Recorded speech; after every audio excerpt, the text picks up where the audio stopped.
शैलेंद्र चौहान। पूर्व मुख्यमंत्री त्रिवेंद्र सिंह रावत ने देवस्थानम बोर्ड का गठन किया था, जिसके बाद से ही जो तीर्थ पुरोहित हैं वो उसके विरोध में उतर आए थे, लेकिन अब कांग्रेस पार्टी का भी उनको साथ मिल गया। इसी पर हम बात करेंगे देवस्थानम बोर्ड का विरोध।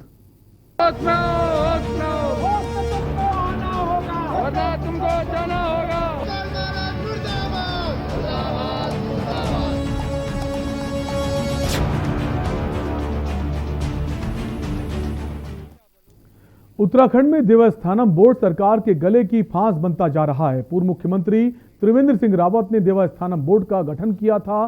देवस्थानम बोर्ड को लेकर उत्तराखंड के पुरोहितों में काफी वक्त से रोष देखने को मिल रहा था। तीरथ सिंह रावत के मुख्यमंत्री बनने के बाद उन्होंने देवस्थानम बोर्ड को लेकर पुनर्विचार करने की बात भी कही थी, जिससे नाराज पुरोहितों को एक उम्मीद की किरण दिखाई दे रही थी। लेकिन अब देवस्थानम बोर्ड को लेकर पर्यटन मंत्री सतपाल महाराज के बयान पर फिर से बवाल शुरू हो गया। कांग्रेस भी देवस्थानम बोर्ड को लेकर मुखर हमलावर हो गई है। ये रिपोर्ट देखिए।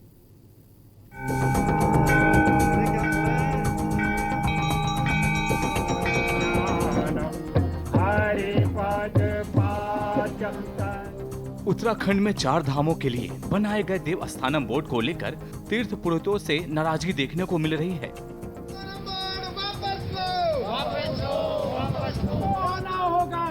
तुमको जाना होगा। मुर्दाबाद मुर्दाबाद। तीरथ सिंह रावत ने मुख्यमंत्री पद संभालते ही देवस्थानम बोर्ड पर पुनर्विचार करने की बात कही थी, लेकिन हाल में ही देवस्थानम बोर्ड को लेकर पर्यटन मंत्री सतपाल महाराज का एक बयान पुरोहितों के गुस्से का कारण बना। उसका कोई पुनर्विचार का नहीं है। मैं इसलिए बताना जा रहा हूं कि लोग समझते हैं साहब बहुत मंदिर ले लिए, ऐसा कुछ नहीं है। ये 4 ही मंदिर मेन हैं, बाकी छोटे छोटे मंदिर तो उस प्रांगण में आते हैं। शंकर जी का मंदिर है, वहां पर आ गया, और भी मंदिर हैं। तो ये 4 ही मंदिर मेन हैं। लोग ये ना समझे कि बहुत मंदिरों को लेकर के उसका अधिग्रहण हो गया। पर्यटन मंत्री सतपाल महाराज के बयान को लेकर तीर्थ पुरोहितों ने कड़ी आपत्ति जताते हुए सतपाल महाराज का पुतला दहन भी किया। साथ ही उत्तराखंड सरकार के खिलाफ भी नारेबाजी की। तीर्थ पुरोहित काफी लंबे समय से देवस्थानम बोर्ड को भंग करने की मांग कर रहे हैं। बोर्ड के खिलाफ विरोध जताते हुए 4 धामों के तीर्थ पुरोहितों ने काली पट्टी बांधकर पूजा अर्चना की।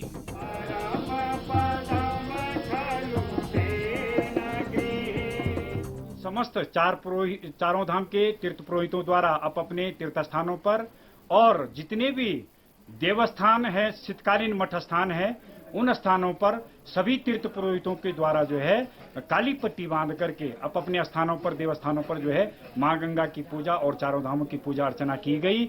और यह काली पट्टी हमने इसलिए बांधी कि जो उत्तराखंड सरकार की आंखों पर काली पट्टी बंधी हुई है, इस देवस्थानम बोर्ड के संबंध में वह काली पट्टी मां गंगा और चारों धाम से हम यह प्रार्थना करते हैं कि वह पट्टी इनके आंखों से उतरे और तत्काल ये लोग इस देवस्थानम बोर्ड को भंग करे। इसी के विरोध में आज हम लोगों ने यहाँ पर काली पट्टी बांध करके पूजा अर्चना की।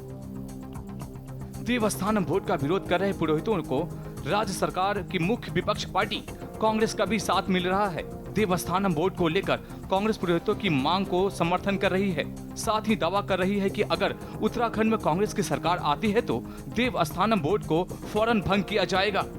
पुरोहितों से मैं हाथ जोड़ करके विनती कर रहा हूं, अब ये भैया छोड़ दो, इनका लोभ मोह छोड़ दो।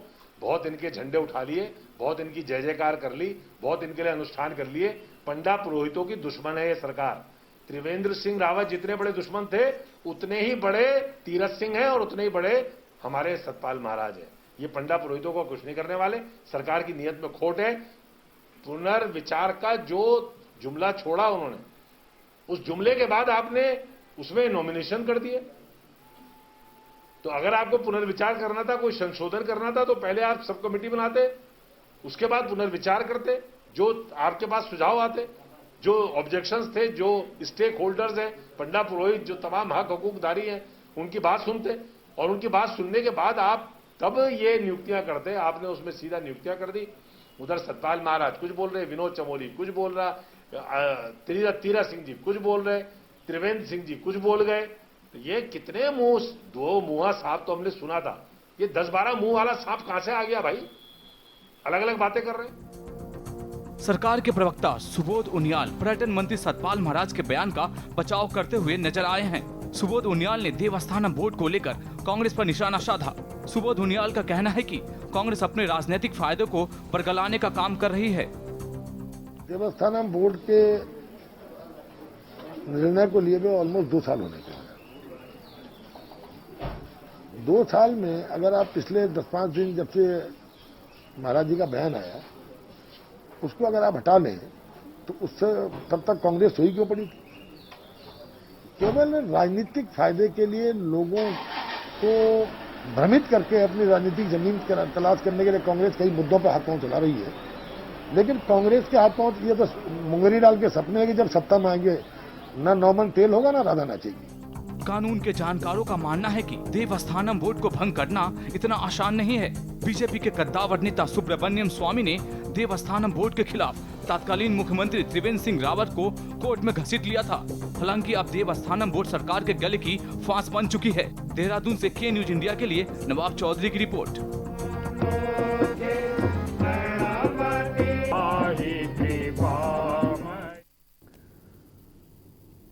तो अब तीर्थ पुरोहितों के साथ कांग्रेस उतर आई। कांग्रेस का कहना है अगर वो सत्ता में आते हैं तो इस बोर्ड को भंग कर दिया जाएगा। इसी पर हम चर्चा करेंगे। हमारे साथ कुछ खास मेहमान हैं। सबसे पहले आपका उनसे तारुफ करा देते हैं। हमारे साथ सुरेंद्र अग्रवाल हैं, कांग्रेस नेता। सर स्वागत है आपका। विनय गोयल हैं, बीजेपी नेता। सर आपका भी स्वागत है।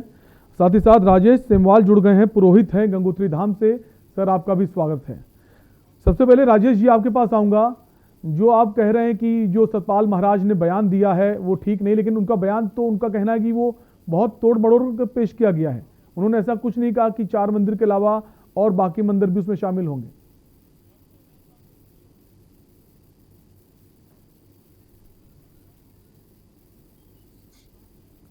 राजेश जी क्या आपको हमारी आवाज आ रही है?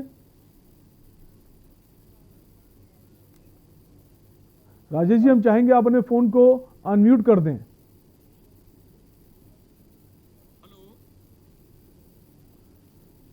हम राजेश जी के पास वापस आएंगे, उसके पहले हम विनय जी के पास आएंगे। विनय जी, ये कहा गया था कि अगर जो तीर्थ पुरोहित हैं उनकी बात मानी जाएगी। सरकार ने आश्वासन भी दिया था कि हम इस बोर्ड पर पुनर्विचार करेंगे, लेकिन अब तक ऐसा कुछ हुआ नहीं।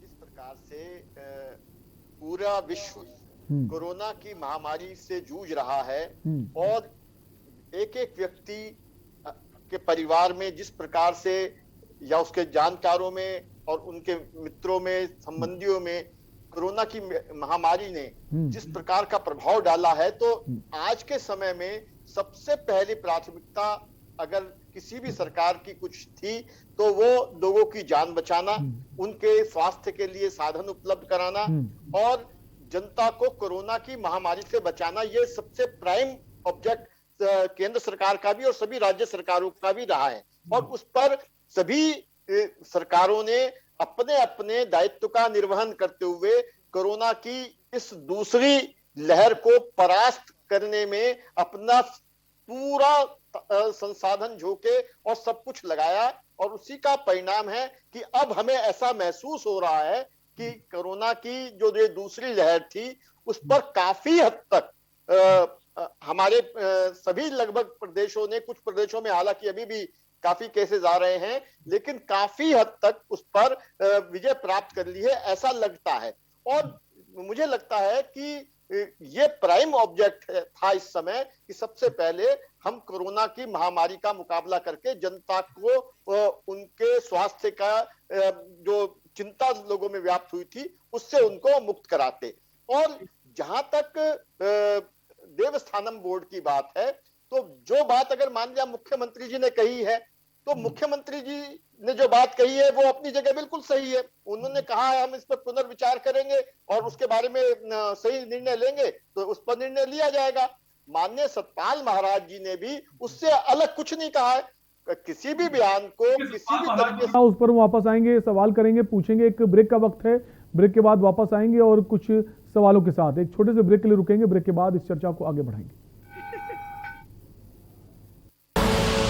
आप देख रहे हैं के न्यूज, खबरों का सारथी। क्या राजू, इतना क्यों खांस रहे हो? तबीयत तो ठीक है तुम्हारी? अरे कुछ नहीं यार, वो थोड़ा सा बुखार है। लिमिट से दवाई लूंगा। और राजू, हमें कोरोना वायरस को बिल्कुल भी हल्के में नहीं लेना चाहिए। कैसी बात करता है यार, तो दोस्त है कि दुश्मन? बेकार का खर्चा करवाएगा। अबे 2-3 दिन दवाई लूंगा। और डॉक्टर हूँ इसलिए समझा रहा हूँ तुझे, लक्षण है तो अपना कोविड टेस्ट करवा लो। ठीक है, मैं 2-3 दिन में अपनी जांच करवाता हूँ। अरे नहीं, तुरंत कोविड टेस्ट कराओ अपना। रिपोर्ट आने तक खुद को आइसोलेट करो। समय से जांच न करवाने और चिकित्सक के परामर्श न लेने के कारण लोग गंभीर रूप से बीमार हो सकते हैं। समय रहते इसकी पहचान करना जरूरी है राजू।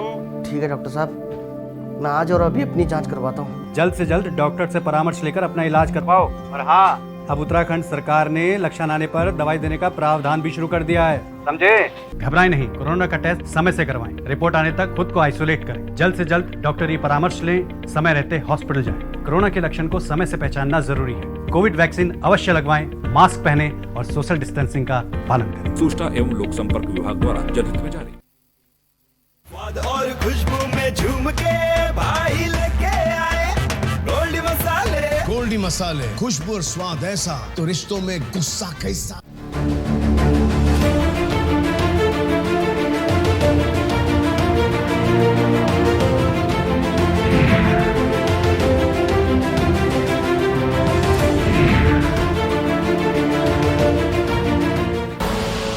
आप देख रहे हैं के न्यूज, खबरों का सारथी।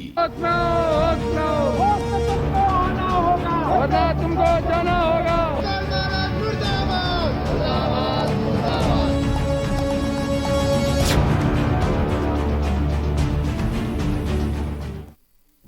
ब्रेक के बाद आपका स्वागत है। आप देख रहे हैं देवभूमि का दंगल, जहां हम बात कर रहे हैं देवस्थानम को बोर्ड को लेकर, जहां अब लड़ाई जो है और तेज हो गई है। अब इसको कांग्रेस पार्टी भी सपोर्ट कर रही, जो तीर्थ पुरोहित हैं इसके विरोध में। वापस हम आएंगे, हमारे साथ सुरेंद्र अग्रवाल जी भी हैं कांग्रेस से। सुरेंद्र जी, आपकी पार्टी का कहना है कि अगर आप जब आएंगे सत्ता में तो इसको भंग करेंगे, लेकिन अभी तो आपकी पार्टी सत्ता में नहीं है। और वहीं अगर बात करें बीजेपी की, वो कह रहे हैं कि अभी हम कोरोना से जो महामारी फैली हुई थी, जो स्वास्थ्य व्यवस्थाएं थी, उनको लेकर हम व्यस्त थे। अब हमें समय मिला है तो उस पर अभी हम पुनर्विचार जरूर करेंगे। देखिए, मेरे प्रिय अनुज आपके साथ बैठे हैं इसी में, मेरी शुभकामनाएं उनको। और उन्होंने भाजपा नेताओं का, भाजपा सरकार का कोरोना को प्राथमिकता बताते हुए उससे लड़ाई की बात की है। भाजपा सरकार कितनी गंभीर है कोरोना के लिए, ये 2-3 मैं पॉइंट्स आपके सामने रखना चाहूंगा। पहले तो बिना टीके के टीका उत्सव मना लिया भाजपा के नेताओं ने, और मेरा गांव कोरोना मुक्त। टीका आपके पास है नहीं, आप टीकाकरण कर नहीं पा रहे हैं, वैक्सीन आपके पास है नहीं, वैक्सीन दे नहीं पा रहे हैं, लोग वहां से वैक्सीन सेंटर से लौट के जा रहे हैं, और आप कह रहे हैं हम कोरोना हमारी प्राथमिकता में है लड़ने के। और एक और बिंदु पे आपका ध्यान खींचना चाहूंगा प्रिय विनय जी को भी, कि प्रधानमंत्री जी के, आपके मुख्यमंत्रियों के बड़े बड़े होर्डिंग लगे हैं कुंभ के समय। एक होर्डिंग में तो ये लिखा है कि 2 गज दूरी है जरूरी, भीड़ भाड़ से बचिए कोरोना से लड़ने के लिए। और बगल में दूसरा होल्डिंग आपने लगा दिया कि भव्य कुंभ में आपका हार्दिक अभिनंदन है। अरे ये तो विरोधाभासी है। एक तो लोगों को इनवाइट कर रहे हैं आप कि आइए कुंभ में कुंभ स्नान करिए, और दूसरी तरफ आपने बगल में होर्डिंग लगा रखा है कि 2 गज दूरी है जरूरी, भीड़ भाड़ से बचिए। ये तो आपका कितनी गंभीरता सरकार की कोरोना से लड़ने के प्रति है, ये सब दृष्टिगोचर हो रहा है, स्पष्ट है। और जो चुनाव रैलियां पूरे देश के अंदर जहाँ चुनाव थे, प्रधानमंत्री वहां गए हैं, वो गंभीरता दिखाता है कोरोना से लड़ने का। अब आपने देवस्थानम बोर्ड की बात की, परंपराएं स्थापित, तो काफी लंबे समय से हमारी परंपराएं हैं, हक हकूकदारियों की है, तीर्थ पुरोहितों के अपने हक हैं, अपने अधिकार हैं। उनसे बात किए बिना यदि कोई आप कानून बना रहे हैं तो निश्चित रूप से उसका विरोध होगा। मैं समझता हूँ लोकतंत्र में सरकारों को जनभावनाओं के अनुकूल स्टेक होल्डर से बात कर कोई भी नियम, कायदे, कानून बनाना चाहिए। ये सरकार जो है वो राजहट के माध्यम से अपने विचारों को, अपने कानूनों को लोगों पे थोपना चाहती है। किसी भी समस्या को हल जो है भाजपा नहीं करना चाहती। भाजपा के नेता लोग पहले तो समस्या को उलझाना चाहते हैं, फिर वो ये ओवरलैपिंग ऑफ समस्याएं, ओवरलैपिंग ऑफ प्रॉब्लम्स कर उस समस्या को और विकराल कर देते हैं, और फिर उसके ऊपर एक और समस्या लेकर आ जाते हैं। तो भाजपा सरकारों का आपने देखे, जहां भी भाजपा की सरकारें हैं वो ओवरलैपिंग ऑफ प्रॉब्लम्स को करती हैं, समस्याओं को इतना उलझा देती हैं कि उसका समाधान जो है वो हो ही नहीं पाता, मुश्किल हो जाता है। अरे जब आप देवस्थानम बोर्ड बना रहे हैं तो जो तीर्थ पुरोहित हैं उनसे राय कर लेते, किसने आपको रोका था? लोकतंत्र में सरकारें जो हैं वो अगर स्टेक होल्डर से बात नहीं करेंगी, संवाद नहीं करेंगी, संवेदनशील नहीं होगी, बिना संवाद के तो लोकतंत्र का कोई आधार ही नहीं है। लोकतंत्र आधारहीन है। अरे आप संवाद बनाए रखिए, आप विपक्ष से भी बात कर लेते। आप प्रचंड बहुमत के अपने राजेश जी हमारे साथ जुड़े हुए हैं, पुरोहित हैं गंगोत्री धाम से। राजेश जी, जो देवस्थानम बोर्ड बनाया गया है वो इसलिए बनाया गया कि ताकि कभी कभी तीर्थ पुरोहित जो है आपस में उनका टकराव होता है, बहुत सारे बिंदुओं को लेकर वो ना हो और उसकी मॉनिटरिंग ठीक ढंग से हो, जो एडमिनिस्ट्रेशन है वो अच्छे से हो और ताकि सबको सुविधाओं का लाभ मिले और सारी चीजें पारदर्शिता हो। तो उसमें दिक्कत क्या है सर?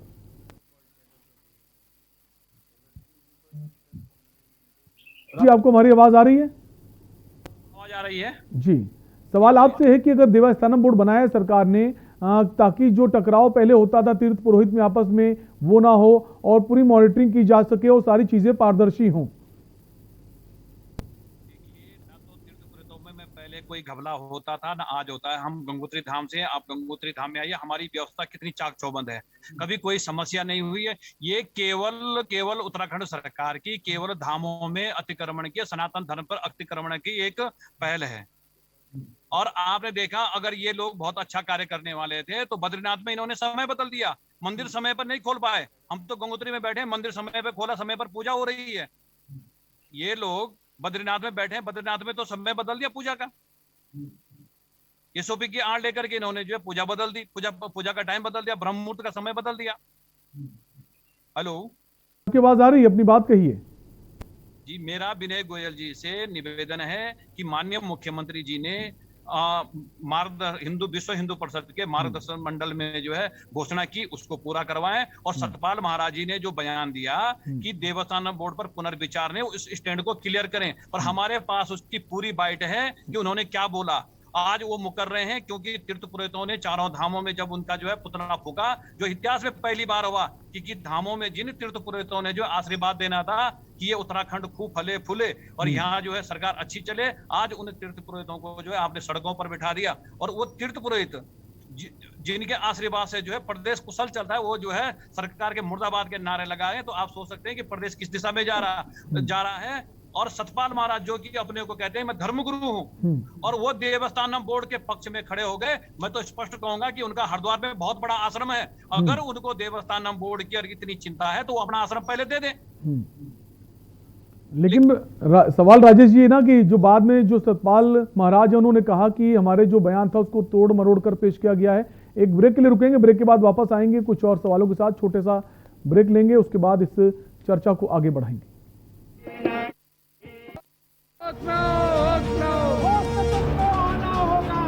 तुमको जाना होगा।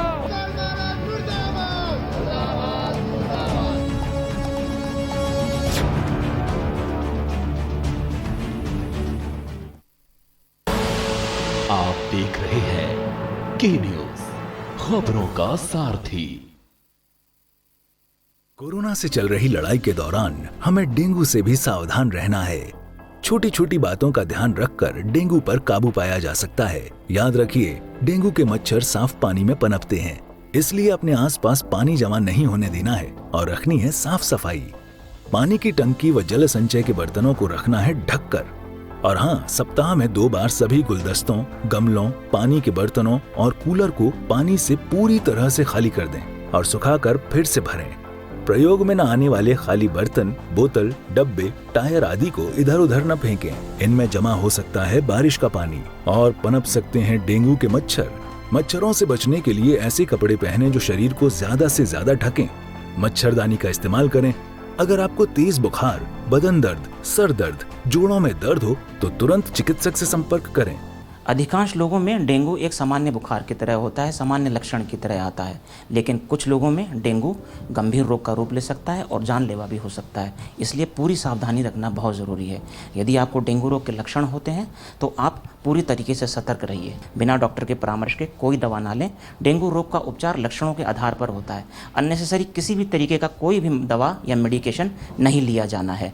कोविड-19 के परिवेश में डेंगू और कोविड दोनों ही रोगों पर हमें नियंत्रण करना है।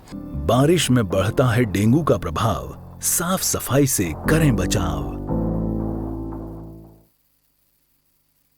सुबह के लिए उड़ चला, गैरों की खुशबू अपनेपन की ढूंढता और दूर कितना भी जाओ, इस जुबान से दूर ना जा पाओगे। विमल, बोलो जुबान केसरी। आप देख रहे हैं के न्यूज, खबरों का सारथी। तुमको जाना होगा।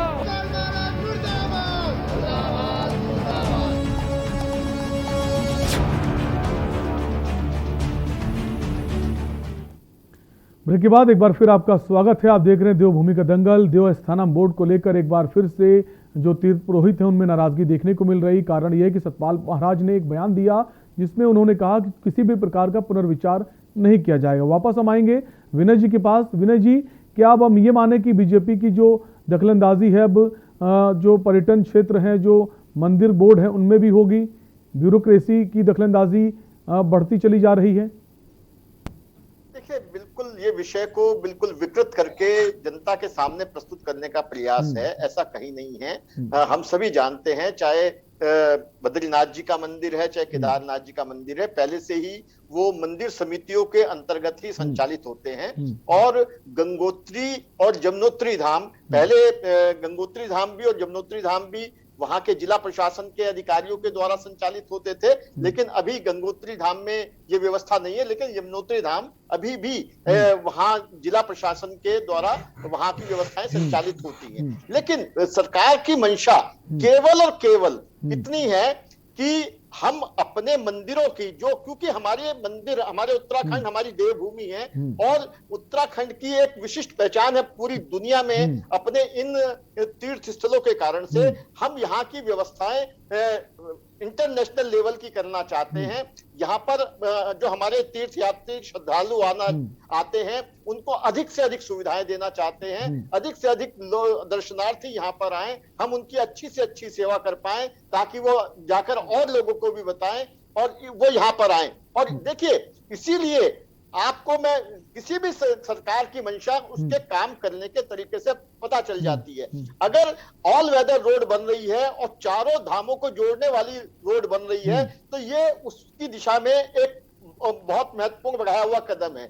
इसी प्रकार से अगर ऋषिकेश कर्णप्रयाग रेल लाइन और चारों धामों को जोड़ने वाली इस प्रकार की रेल योजना की कल्पना की गई है तो वो भी उसी रास्ते पर बढ़ाया हुआ एक कदम है। मेरा अपने सभी तीर्थ पुरोहित बंधुओं से ये निवेदन है कि कृपया सरकार की मंशा पर संदेह ना करें। अगर कहीं किसी भी तरह की कोई भी इस प्रकार की कोई शंका पैदा हुई है तो निश्चित रूप से उसका समाधान करने के लिए हमारी सरकार कृत संकल्प है।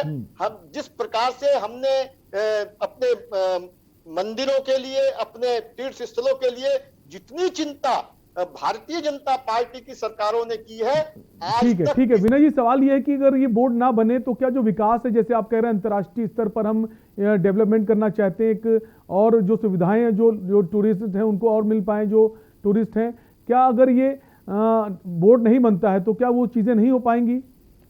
नहीं, देखिए, अगर आपको इतनी बड़ी व्यवस्थाएं करनी है जिसमें अरबों खरबों रुपया लगना है और तो उसके लिए उतना बड़ा इंफ्रास्ट्रक्चर भी चाहिए, उतना बड़े विजनरी लोग भी चाहिए, उतने अच्छे संसाधन भी चाहिए। और ये हमारे सभी तीर्थ पुरोहित भी मानते हैं। और हमारी प्रत्येक सरकार ने, चाहे कोई भी सरकार रही हो, चाहे त्रिवेंद्र जी रहे हो, चाहे तीरथ जी रहे हो, या हमारे सतपाल महाराज जी रहे हो, या सुबोध उनियाल जी का भी मैं बयान सुन रहा था, सभी ने कहा कि अपने जो तीर्थ पुरोहित बंधु हैं उनके हक हकूक पर किसी भी प्रकार की लेश मात्र भी कमी करने का किसी भी स्टेटमेंट में अगर आप हो तो आप मुझे दिखा दीजिए। किसी ने भी नहीं कहा कि हमारे जो तीर्थ पुरोहित बंधुओं के जो आज तक आशीर्वाद देते आए हैं, मैं अनुरोध करना चाहूंगा उनसे हाथ जोड़कर कि वो अपना आशीर्वाद बनाए रखें। उसी से सभी का भला होने वाला है, उसी से हमारे प्रदेश का भी भला होने वाला है, तीर्थ स्थलों का भी विकास होने वाला है और प्रदेश की जनता का भी भला होने वाला है। तो इसलिए जवाब ले लेते सुरेंद्र जी।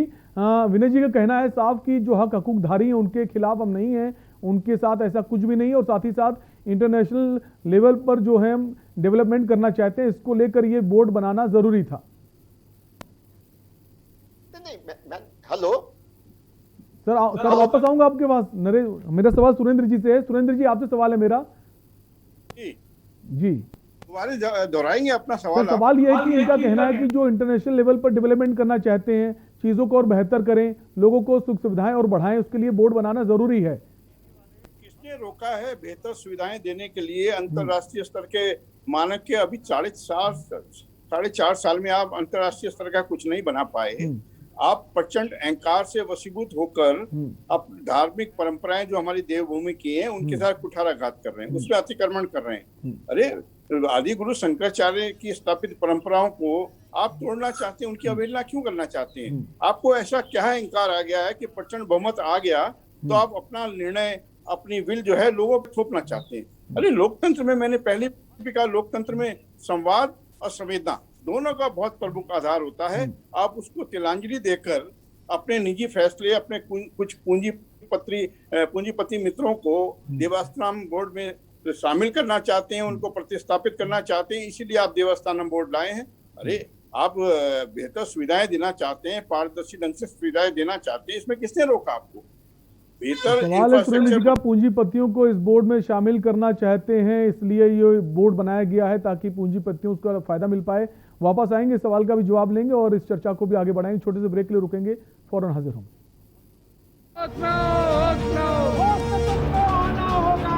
तुमको जाना होगा।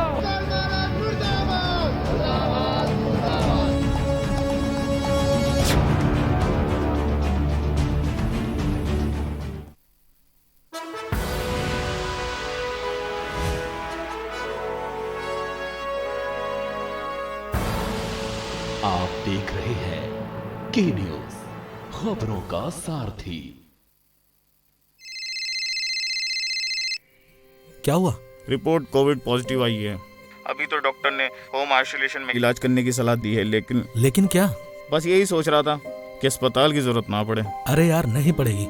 हमारे देश में लाखों लोग डॉक्टर की सलाह लेकर होम आइसोलेशन में ठीक हो रहे हैं, और अगर जरूरत पड़ भी गई तो तू नजदीकी अस्पताल में अपनी बीवी का इलाज मुफ्त में करा सकता है, क्योंकि उत्तराखंड सरकार ने प्रधानमंत्री जन आरोग्य योजना, अटल आयुष्मान उत्तराखंड योजना एवं राज्य सरकार स्वास्थ्य योजना के लाभार्थियों को निर्धारित प्रोटोकॉल के अनुसार कोविड के लिए भी सभी प्रकार के निःशुल्क उपचार की व्यवस्था कर दी है। घबराए नहीं, क्योंकि अब आपको मिलेगी राज्य सरकार के सूचीबद्ध अस्पतालों में कैशलेस इलाज की सुविधा।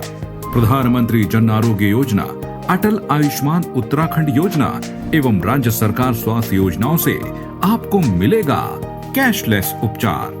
जी हाँ, कोरोना संक्रमित होने पर अस्पताल में भर्ती होने पर सरकार अस्पताल को सीधे भुगतान करेगी।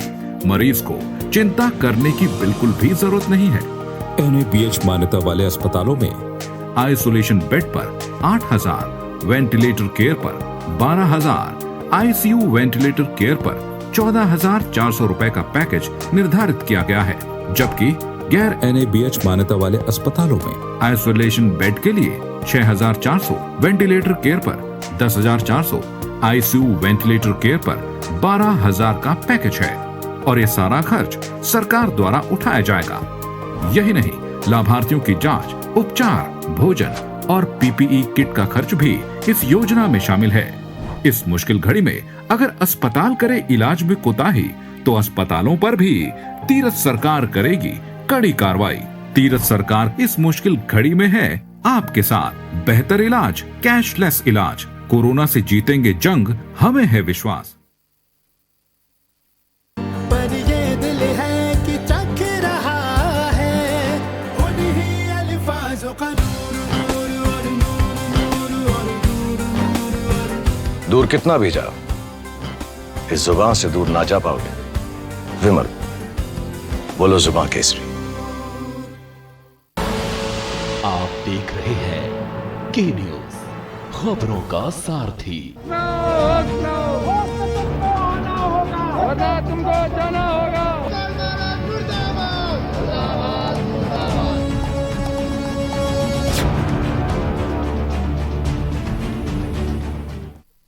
ब्रेक के बाद एक बार फिर आपका स्वागत है। आप देख रहे हैं देवभूमि का दंगल। हम बात कर रहे हैं देवस्थानम बोर्ड को लेकर, जहां जो तीर्थ पुरोहित उनमें नाराजगी देखने को मिल रही है। अब कांग्रेस पार्टी का भी उनको समर्थन मिल गया। वापस हम आएंगे राजेश जी के पास, पुरोहित हैं। राजेश जी, कहा यह जा रहा है कि सरकार की तरफ से कि हक हकूकधारी जो हैं, जो तीर्थ पुरोहित हैं, उनके अधिकारों में कहीं कोई हस्तक्षेप नहीं होगा, उनके अधिकार वैसे ही रहेंगे जैसे पहले थे। मैं स्पष्ट कहूंगा, आदरणीय विनय गोयल भाई साहब ने शायद एक्ट नहीं पढ़ा, उसमें लिखा है कि पुजारी को भी जो है सीओ नियुक्त करेगा, जबकि हमारे यहाँ पुजारी जो है वो परंपरा से आता है, अनादिकाल से चला रहा, लेकिन उसमें लिखा है कि पुजारी की जो है योग्यता के आधार पर सीओ नियुक्त करेगा। भाई साहब ने शायद उसका सही ढंग से अध्ययन नहीं किया। और गोयल जी ने एक बात कही कि हम विकास करना चाहते हैं, विकास के पक्ष में तीर्थ पुरोहित सदा रहे हैं और आगे भी रहेंगे और जितना सहयोग होगा करेंगे, लेकिन क्या विकास के लिए मंदिरों का अधिग्रहण करना जरूरी है? और अगर आपको विकास की इतनी चिंता है तो आपको केवल चार धाम की हेमकुंड साहिब है, इतने अन्य मंदिर हैं, उन जगहों पे आपका ध्यान नहीं है, पिरान कलियर है, इन जगहों पे भी अगर आप करते तो हमें लगता है कि आपकी विकास में ये सिर्फ और सिर्फ जो है केवल सनातन धर्म पर प्रहार है। और हमें सबसे बड़ा दुख इस बात का है कि भारतीय जनता पार्टी अपने को सनातन धर्म की जो है अनुयायी मानती है, लेकिन ये जो है उसका पालन नहीं कर रहे हैं। और मेरा विनय गोयल जी के माध्यम से, आपके टीवी के माध्यम से अनुरोध है कि माननीय तीरथ सिंह रावत जी ने जो घोषणा की है उसको तत्काल पूरा किया जाए और तीर्थ पुरोहितों से जो है आप वार्ता करें और उसके बाद आप निर्णय लें। राजेश जी, आपका पहले भी मांग थी कि जो उस पर पुनर्विचार किया जाए, जिसके बाद जो त्रिवेंद्र सिंह सरकार जो थी उन्होंने अपने मुख्यमंत्री कार्यकाल में बोर्ड का गठन किया। उसके बाद तीरथ सिंह सरकार जब आई, मुख्यमंत्री बनके तीरथ सिंह जब आए तो उन्होंने 51 मंदिर जो शामिल थे उनको हटा दिया है। जो 51 मंदिर जो पहले से शामिल थे उनको तो वहां से हटा दिया गया है। राजेश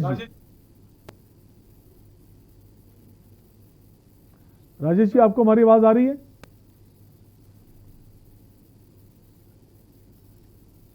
हम वापस आएंगे राजेश जी के पास, शायद हमारी आवाज उन तक नहीं पहुंच रही। विनय जी, उनका सवाल है कि अब जो जितने भी फैसले होंगे, अब अगर पुजारी भी नियुक्ति होनी है तो वो भी फैसला अब बोर्ड का होगा। देखिए, ये जितने भी इस प्रकार के शंका पैदा करने वाले विषय हैं, माननीय मुख्यमंत्री जी ने स्पष्ट रूप से कहा है कि हम उन पर पुनर्विचार करेंगे। जब पुनर्विचार की बात आती है तो सभी विषयों पर पुनर्विचार होता है, तो मुझे लगता है कि इसमें अधीर होने की आवश्यकता नहीं है। आजकल वैसे भी कोरोना के कारण से तीर्थ यात्रा बंद है, हम उसका भी प्रयास कर रहे हैं कि शीघ्र स्थितियां सामान्य हो और तीर्थयात्री और श्रद्धालु वहां पर पहुंच सके, लोग अपने पूजा अर्चना का काम कर पाए। मेरे साथ वार्ता में मेरे बड़े भाई सुरेंद्र अग्रवाल जी जुड़े हुए हैं, मुझसे बहुत स्नेह करते हैं, मैं हमेशा उनका बहुत सम्मान करता हूं। वो हमें बता रहे थे कि साहब चर्चा वार्ता होनी चाहिए, संवाद होना चाहिए, लेकिन खुद की पार्टी में संवाद कहाँ है मुझे मालूम नहीं। तो मुझे लगता है कि जो बात अगर हम कह रहे हैं वो अपने पे भी अगर कहीं लागू हो और कोई हो, केवल चुनावी रात, क्योंकि चुनाव सिर पर अब आ गए हैं और अब तक कांग्रेस कहीं नहीं है। कांग्रेस प्रदेश में भी और देश में भी जनता के दिल से उतर चुकी है और कांग्रेस खोई जमीन तलाशने का प्रयास कर रही है। इसलिए कोई भी मुद्दा कोई भी उठा दे तो उसमें वो जिस प्रकार से हवा देने का काम करते हैं, प्रदेश का वातावरण को बिगाड़ने का उनका प्रयास रहता है, ऐसे प्रयासों से वो जनता के दिल में कदापि स्थान नहीं बना सकते। मैं अनुरोध करना चाहूंगा, मेरे बड़े भाई सुरेंद्र अग्रवाल जी कांग्रेस के बहुत वरिष्ठ नेता हैं, उन्होंने बहुत सारी सरकारें देखी हैं, बहुत सारी सरकारें चलवाई भी हैं, चलाई भी हैं। तो मैं अपनी जो पार्टी को अगर वो चाहें तो कोई अच्छी सलाह दे सकते हैं कि इस प्रकार के हर विषयों में एक तरह से आग में घी देने का काम ना करें। ठीक है सुरेंद्र जी, सवाल ये है कि अगर बोर्ड की तरफ से, सरकार की तरफ से ये कहा जा रहा है कि जो हक हकूकधारी हैं, जो तीर्थ पुरोहित हैं, उनके अधिकारों को संरक्षित किया जाएगा, उनके अधिकारों पे किसी भी तरह की कोई दिक्कत नहीं होगी, जैसे पहले अधिकार थे उनके वैसे ही रहेंगे। बिल्कुल, जिस तरह सर आपके पास आएंगे। सुरेंद्र जी, सवाल है मेरा। सुरेंद्र जी, क्या आपको आवाज आ रही मेरी? देखिए, मैं प्रधानमंत्री जी का एक भाषण आपको याद दिलाना चाहूंगा। प्रधानमंत्री जी जब पहली मर्तबा चुनाव लड़ रहे थे तो उन्होंने कहा कि हमारी मंशा है कि मोर गवर्नेंस लेस गवर्नमेंट। और जो उत्तराखंड में आप देवभूमि के साथ सनातनी परंपराओं के साथ जो छेड़छाड़ कर रहे हैं, वो तो सारा अतिक्रमण कर रहे हैं, सारा गवर्नमेंट कर रहे हैं। हमारी स्थापित परंपराएं हैं, सनातन धर्म की परंपराएं हैं, उनके साथ अतिक्रमण करने की आपकी क्या मंशा है? यदि विकास आपकी मंशा है, इंफ्रास्ट्रक्चर बनाना आपकी मंशा है तो उसे बनाइए। जहाँ पे मेरे प्रिय अनुज ने कांग्रेस की बात कही है तो 2022 ज्यादा दूर नहीं है। 2022 में जो आपके नेताओं को अहंकार है प्रचंड बहुमत का, वो अहंकार इस उत्तराखंड देवभूमि की जनता ऐसा तोड़ेगी कि आपका पूरे प्रदेश से सुपड़ा साफ होगा। हम तो चाहते हैं कि विपक्ष के रूप में, मजबूत विपक्ष के रूप में नजर आए, तो मुझको नहीं लगता विपक्ष में भी आप लोग नजर आ पाएंगे, क्योंकि इतना भारी आक्रोश आज भाजपा सरकार के विरुद्ध है। हर मामले में, चाहे बेरोजगार हो, उनको रोजगार के अवसर छीन लिए गए हैं, टीचर्स नाराज हैं, आंगनबाड़ी कार्यकर्ता नाराज हैं, आशा कार्यकर्ता नाराज हैं, एनएचएम वाले नाराज हैं, और सबसे बड़ी बात है विकास को अवरुद्ध कर दिया। सीमांत क्षेत्र की जनता त्राही नाम कर रही है। महंगाई ऐसे थोप दी आपने, लोगों के पेट की 2 जून की रोटी तक छीन ली है। ये आक्रोश आपको 2022 में आपका स्वागत करने के लिए आक्रोश बैठा है भाजपा नेताओं के। और जहां तक भाजपा नेताओं के आपसी विचारों की बात है, तो कैबिनेट मंत्री बहुत गैर जिम्मेदारी के साथ कोई भी घोषणा कहीं भी जाकर कर देते हैं। आपके शासकीय प्रवक्ता जो मंत्री महोदय हैं उसका विरोध करते हैं, उसका स्पष्ट करते हैं, उसको क्लेरिफाई करते हैं। ये सब लोग देख रहे हैं। लोग ये भी देख रहे हैं कि आपके मंत्री कभी गाड़ी के वजह से नाराज हो जाते हैं, कभी हेलीकॉप्टर ना मिलने की आवाज नाराज हो जाते हैं। और आपने स्वयं अपने एक पूर्व मुख्यमंत्री के होल्डिंग है, उसके कैरी बैग हैं, उसका कोरोना किट है, वो फाड़ के फेंक दी। ये सब लोगों ने देखा है। 4.5 वर्ष जिस मुख्यमंत्री को बनाए रखा, उसको आपने जश्न बनाने का मौका भी नहीं दिया। वो अलग मुद्दा है, उस पर बात नहीं कर रहे हैं। उनका पार्टी का अंदरूनी मामला है, वो क्या करते क्या नहीं करते। विनय जी, जैसे कह रहे हैं सुरेंद्र जी की परंपराओं के साथ छेड़छाड़ की जा रही, जो परंपराएं शुरू से बनी हुई हैं उस पर एक प्रहार किया जा रहा है।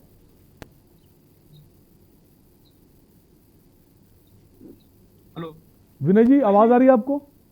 हाँ जी बताइए। विनय जी, सवाल ये कि सुरेंद्र जी कह रहे हैं जो परंपराएं पुरानी बनी चली आ रही हैं उन पर छेड़छाड़ की जा रही है, उन पर प्रहार किया जा रहा है। जो पहले से समिति मंदिर की बनी हुई है वही बनी रहे, क्यों इस बोर्ड को लाकर उनके अधिकारों पर हनन कर रहे हैं? नहीं, ये कहना बिल्कुल गलत है। कोई प्रहार नहीं किया जा रहा। हमारे प्रत्येक नेता ने और प्रत्येक मंत्री ने, शासकीय प्रवक्ता ने, सबने स्पष्ट किया है कि किसी के अधिकारों पर कोई अतिक्रमण नहीं किया जा रहा है, ना किया जाएगा।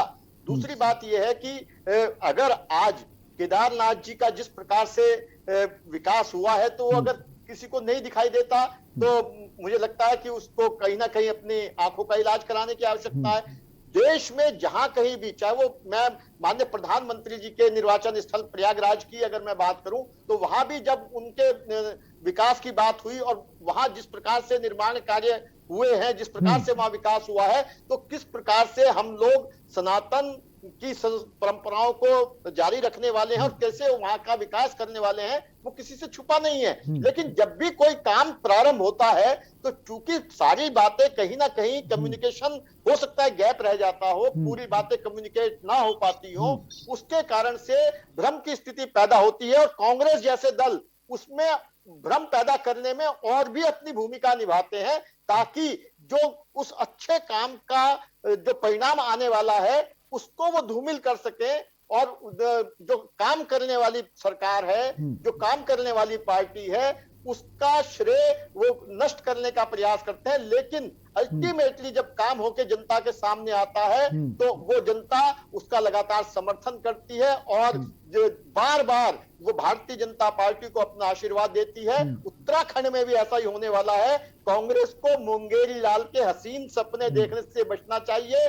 अभी वो दहाई की संख्या में है। इस बात की चिंता करें कि अगली बार वो दहाई की संख्या भी बरकरार रख पाएंगे कि नहीं रख पाएंगे। जिस प्रकार की सिर्फ टव्वल चल रही है, जूतों में दाल कांग्रेस में बट रही है, वो किसी से छुपी नहीं है। नेता प्रतिपक्ष क्या कर रही हैं, उनकी पूर्व मुख्यमंत्री से बातचीत नहीं है, पूर्व मुख्यमंत्री की वर्तमान अध्यक्ष से बातचीत नहीं है, दोनों एक दूसरे को नीचा दिखाने का प्रयास करते हैं, तो वो किसी से छुपा नहीं है। इसलिए इस बात की चिंता करें। मैं सुरेंद्र अग्रवाल जी से निवेदन करना चाहता हूं कि वो दहाई की संख्या में बने रहे, इससे नीचे ना जाए, वरना वास्तव में हम भी चाहते हैं कि मजबूत। विनय जी, वो तो दोनों पार्टियों में है। अगर आप कांग्रेस की बात करें, वहां भी गुटबाजी है, आपकी पार्टी में भी गुटबाजी है। त्रिवेंद्र सिंह रावत ने जो चीजें, जो योजना लागू की थी, उन पर भी अभी काम नहीं हो रहा है। जो तीर्थ सरकार आई है, तो गुटबाजी तो सभी में है। लेकिन सवाल ये है कि जो अब देवस्थानम बोर्ड बनाया गया है, क्या अब ये जो तीर्थ पुरोहित है उन पर हावी हो जाएगा? नहीं, ऐसा कहीं नहीं है। देखिए, सब सर, एक खबर आई है ना, केदारनाथ में जो मंदिर प्रवेश में, जब मंदिर प्रवेश में उनको रोक दिया गया, जो तीर्थ पुजारी वहां के थे बोर्ड के सदस्यों द्वारा, और अभी राजेश जी बता रहे थे कि जो समय है पूजा का उसमें बदलाव किया गया है बद्रीनाथ का। देखिए, वर्तमान में जो परिस्थितियां कोरोना के कारण से चल रही हैं, वो ना इससे पहले कभी राजेश जी ने देखी, ना मैंने देखी, ना सुरेंद्र भाई ने देखी, ना आपने देखी। इतनी विकट परिस्थितियों में हमारा देश चल रहा है और सारी व्यवस्थाएं कभी किसी ने देखा था कि एक एक महीने तक ट्रेन न चले, रेल की पटरियों पर सड़कें खाली पड़ी रहे। तो ये जो परिस्थितियां हैं, हमें इन परिस्थितियों को समझने। अरे रखो, एक बात करो ना, इसकी जरूरत नहीं। हो गया, आगे 2 मिनट अब जरूरत नहीं है, नहीं जरूरत हम लोग आगे बढ़ेंगे और सारी स्थितियों को बहुत बेहतर करेंगे और सारे उसमें तीर्थ पुरोहितों का भी लाभ होगा, श्रद्धालुओं का भी लाभ होगा, आम जनता का भी लाभ होगा और जनता की जो श्रद्धालुओं की देव स्थानों के प्रति आस्था में भी वृद्धि होगी। मुझे लगता है कि ये सबके विकास का जो हमारा नारा है, सबका साथ सबका विकास, उसी की दिशा में बढ़ाया हुआ कदम है। हम सभी के साथ लेकर चलने में विश्वास करते हैं और सभी के विकास में विश्वास करते हैं। ठीक है राजेश जी, विनय जी का कहना है कि जो बोर्ड बनाया है सबके फायदे के लिए बनाया है, उससे सबको फायदा पहुंचेगा, चाहे तीर्थ पुरोहित हो चाहे मंदिर समिति के लोग हों। और जैसा कि आपने कहा कि समय बदला गया है पूजा का, तो हो सकता है कोरोना की जो गाइडलाइंस है उसको लेकर ये हो सकता है। देखिए, कोई भी गाइडलाइन, भगवान आपने मंदिर में केवल पुजारी का प्रवेश रखा है, तो पुजारी तो 4 बजे जाए चाहे 7 बजे जाए, लेकिन वो अधिकारी अपनी, क्योंकि आप ऐसे अधिकारियों को बिठा देते हैं जो धर्म को मानता ही नहीं है। विनय गोयल भाई साहब वाक्पटुता में बहुत माहिर हैं, वो डिबेट को देवस्थानम बोर्ड से बार बार कांग्रेस के ऊपर ले जा रहे हैं। ये उन्होंने एक बार भी स्वीकार नहीं किया कि हम तीर्थ पुरोहितों से शीघ्र वार्ता करेंगे। जब आपकी मंशा साफ है, आपकी मंशा स्पष्ट है, तो आप क्यों हिचकिचा रहे हैं? 1.5 वर्ष से आपने जो है क्यों ने आपने जो है जिला प्रशासन के माध्यम से या किसी भी माध्यम से जो तीर्थ पुरोहितों से वार्ता नहीं की।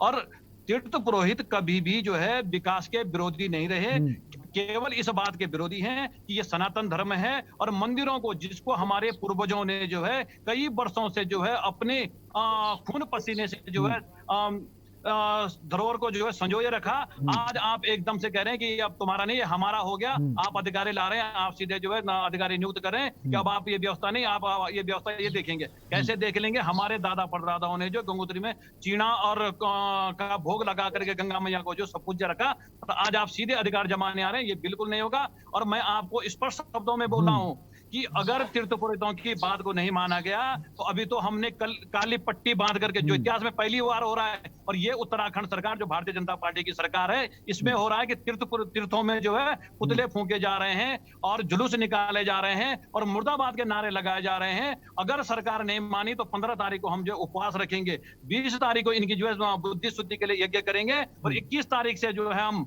आमरण अनशन शुरू करेंगे गंगोत्री में। और अगर नहीं मानी तो 15 अगस्त को जो है 15 जुलाई को हमारे लोग जो है जल समाधि लेने पर भी जो विचार कर रहे हैं और इसकी संपूर्ण जिम्मेदारी जो है भारतीय जनता पार्टी की होगी, क्योंकि इनके अंदर कोई संवाद नहीं है, कोई नहीं, इनको केवल पैसा चाहिए। राजेश जी, आप क्या चाहते हैं? क्या ऐसा नहीं हो सकता कि बीच का रास्ता निकाला जाए, जो बोर्ड के सदस्य हैं, जो मंदिर के पुरोहित हैं, पुजारी हैं, उन सबकी एक मीटिंग की जाए और सरकार के लोग भी उसमें शामिल हों?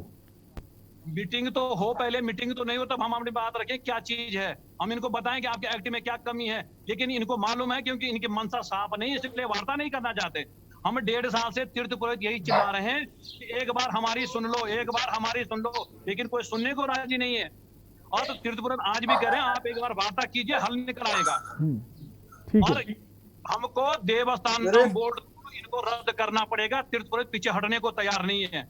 इनको देवस्थानम बोर्ड, क्योंकि इनकी मंशा नहीं है, साफ नहीं है। आपको राजेश जी, अगर जो आप कह रहे हैं रद्द करना पड़ेगा, जो ये है भंग करना पड़ेगा, तो ऐसा नहीं हो सकता बीच का रास्ता निकाला जाए, जो आपकी मांगे हैं उसको भी मांगा जाए, जो उनका भी जो कहना है जिससे सभी को फायदा पहुंचे, उनकी भी बात मानी जाए?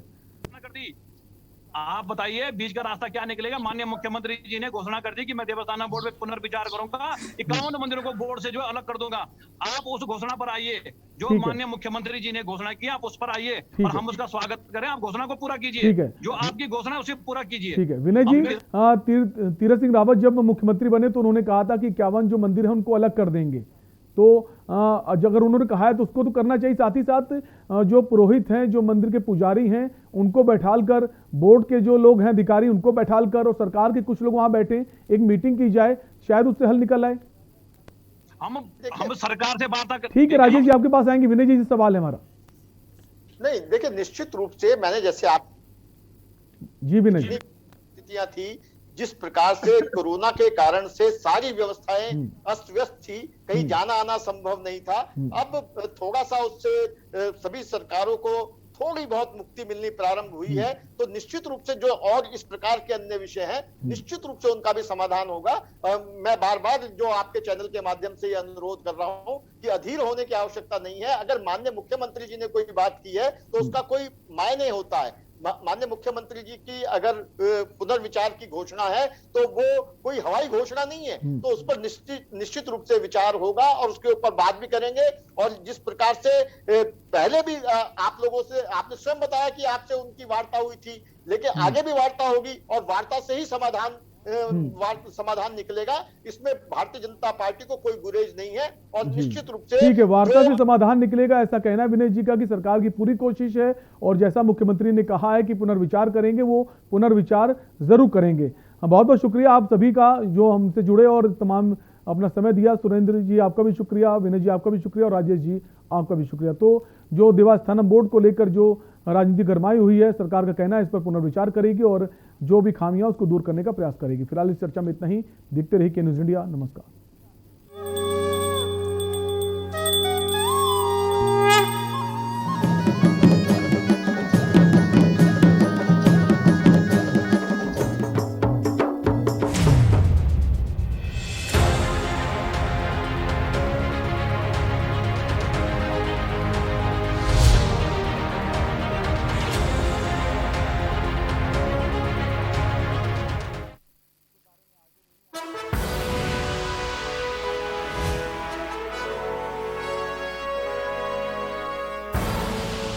आप देख रहे हैं के न्यूज़, खबरों का सारथी। समय पर इलाज से ब्लैक फंगस बीमारी ठीक हो जाती है। कोरोना से ठीक होने के 20 से 30 दिनों के भीतर कुछ लोगों में म्यूकरमाइकोसिस यानी ब्लैक फंगस के लक्षण आ सकते हैं। इसलिए कोरोना से ठीक हो चुके लोगों और उनके परिजनों के लिए ब्लैक फंगस यानी म्यूकरमाइकोसिस के बारे में सतर्क रहना आवश्यक है।